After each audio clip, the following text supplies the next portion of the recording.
après chaque blessure que je suis revenu plus fort.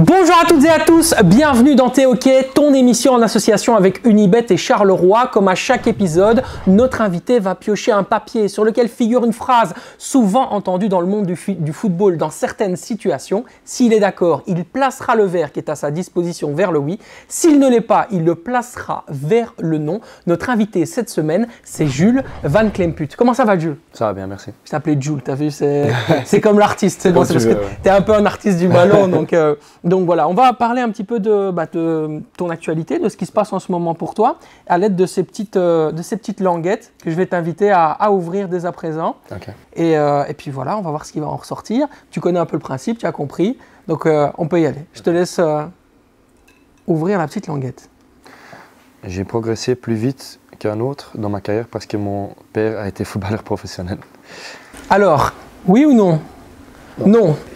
Alors, est-ce que ça change quelque chose d'avoir un papa qui a joué au football pour progresser? T'as dit non, t'es pas d'accord? Non, parce que ça n'a rien à voir, je pense. Mon père, il connaît le monde du foot, mais ça ne veut pas dire que ça a été plus facile pour moi de devenir footballeur professionnel. Je pense que j'ai toujours travaillé, même plus que les autres, parce que même chez les jeunes, je n'étais pas toujours le plus talentueux, mais j'étais celui qui travaillait le plus. Donc, c'est ça qui a fait que maintenant, je suis footballeur.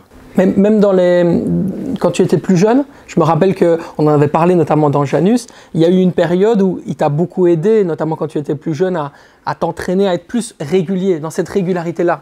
Ça peut aider ou pas? Ça peut aider, mais ça, je pense que c'est plus humainement que sur le plan football. Je pense qu'il m'a formé la personne que je suis aujourd'hui, mais pas vraiment le footballeur. Il m'a donné des valeurs et des trucs qui sont importants. Et c'est grâce à ça aussi que je suis footballeur, mais pas grâce à lui qui a été footballeur, je pense. Et dans les choix, quand tu dois faire un choix par rapport à ta carrière, est-ce que c'est pas quelque chose qui t'a... Tu as remarqué que je ne suis pas d'accord avec toi, c'est pour ça que je te pose la question. Mais je pense qu'à la fin, c'est toujours moi qui décide. Il peut me guider, il peut me donner des conseils, mais à la fin, c'est moi qui décide et c'est moi qui fais le choix. Il m'a toujours aidé, comme je t'ai dit et comme on a discuté dans l'interview avant. Mais je ne pense pas que ça change beaucoup que ton père est footballeur ou pas. Tu sens que de toute façon, ça ne changera pas. Si toi, tu as envie de faire quelque chose, tu vas le faire, même si son avis est différent. Pour moi, non. Ok. C'est intéressant, c'est très intéressant. Merci beaucoup, tu peux passer à la deuxième petite languette et il le remet magnifique. En plus de ça, il est poli, il est incroyable, magnifique. Le plus dur, c'est accepter la blessure. On met la responsabilité d'abord sur les autres et puis sur soi-même. Attention à ne pas s'enfermer. Attention à ne pas s'enfermer, attention, c'est une question de solitude. Tu peux d'abord prendre effet de la décision. Est-ce que tu es d'accord avec cette phrase ou est-ce que tu n'es pas d'accord? Mais il y a écrit qu'on met la responsabilité d'abord sur les autres. Donc en gros, est-ce que quand tu réfléchis, quand tu es blessé, tu dis est-ce que c'est de ma faute? Est-ce que c'est ma faute à moi? Est-ce que c'est la faute des autres? Pourquoi est-ce que je suis blessé? Tu te poses toute une série de questions. Et donc du coup, forcément, tu dis voilà, attention à ne pas s'enfermer. Est-ce que cette phrase pour toi est vraie ou est-ce qu'elle n'est pas vraie? Est-ce que tu es d'accord ou pas avec cette phrase? Je pense bien, oui. Allez. Je pense que le plus dur, c'est surtout accepter parce que tu es blessé, donc il n'y a plus rien à faire, tu ne peux plus prévenir. Tu es déjà blessé, donc il faut maintenant commencer à travailler pour revenir plus fort. Je pense que c'est le plus difficile de tourner le bouton mentalement. Physiquement, ça va, les entraînements sont durs et c'est chiant. Surtout au début, tu ne peux pas trop faire. Bien sûr. Mais c'est sur le mental que ça joue le plus. Donc je suis d'accord, oui. Quand tu dis que ça joue sur le mental, est-ce que tu peux m'expliquer un peu comment tu as vécu cette revalidation? Comment tu te sens? On va y venir parce qu'il y a d'autres phrases, je vais te spoiler un peu, qui vont aborder ce sujet-là. Mais comment est-ce que tu te ressens? Au début, c'était très difficile. Comme c'est la troisième fois en 4 années que je me suis fait opérer. Mais comme je connais le procès, c'était plus facile de savoir combien d'étapes il y aura. Comme d'abord c'est les exercices, après c'est la course, après c'est sur le terrain, après défi de nouveau. Donc je sais ce que c'est, mais ça reste difficile parce que mentalement 3 fois en 4 ans c'est beaucoup. Ah, bien tu veux jouer, tu viens au stade, tu peux pas jouer, tu vois les autres jouer, même en été. même des petits trucs, tu vois tes amis, ils sortent avec le soleil, toi tu es là à l'intérieur avec ton plat, donc c'est très difficile, mais il faut l'accepter. Quand tu commences à trop réfléchir et tu deviens négatif, c'est pas bien pour le rétablissement non plus. Tu as trouvé une occupation ou pas? Un petit peu, j'ai lu beaucoup au début, Ouais. et surtout des livres qui parlent du mental et du caractère, donc ça m'a aidé, mais à part de ça, ouais, c'était m'ennuyer. Allez, on va continuer avec la troisième languette. Je te laisse la lire. Je vais remettre le verre à sa place pour toi. Quand je suis blessé, je ne regrette pas le football. Voir mes équipiers jouer sans pouvoir les aider, ça me fait trop de peine. Ah, ça c'est intéressant parce que c'est une phrase que qui est tirée d'un joueur professionnel qui a fait cette déclaration en disant « Moi, je ne saurais pas en fait. J'en suis pas capable parce qu'en fait, j'ai tellement envie d'être là, être présent, que je ne saurais pas le faire. » Mais je peux répondre oui et non. Bah, tu réponds ce que tu veux. Si tu réponds oui et non, tu mets les deux verres d'un côté et de l'autre. Hein, c'est toi. Hein. Voilà, bah, magnifique.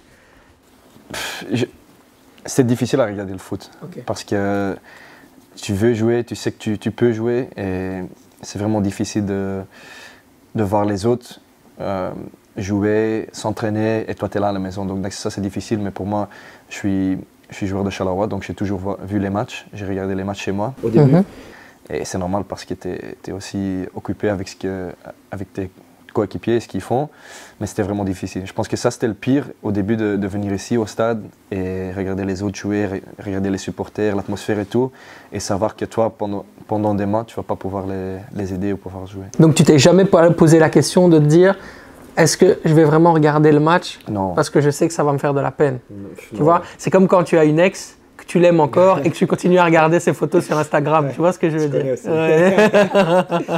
Non, c'était difficile, mais même dans les moments difficiles, il faut le faire parce qu'il faut être concerné avec ce que ton équipe fait, ce que ton club fait.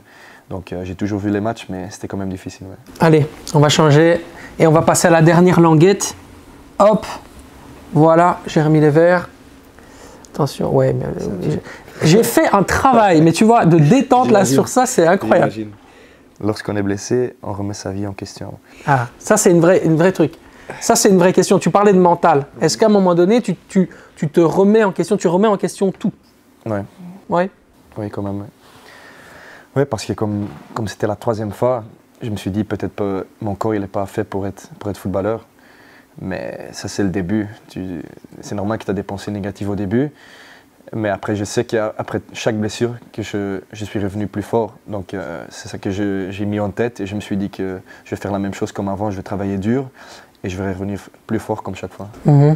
Ouais, forcément, il y a des personnes aussi hein, qui t'ont aidé très certainement. Tu m'as confié en off que tu as vécu notamment avec tes grands-parents, etc. Ouais, est-ce qu'ils ont eu des petits mots réconfortants? Tu te souviens de moments comme ça où ils t'ont dit…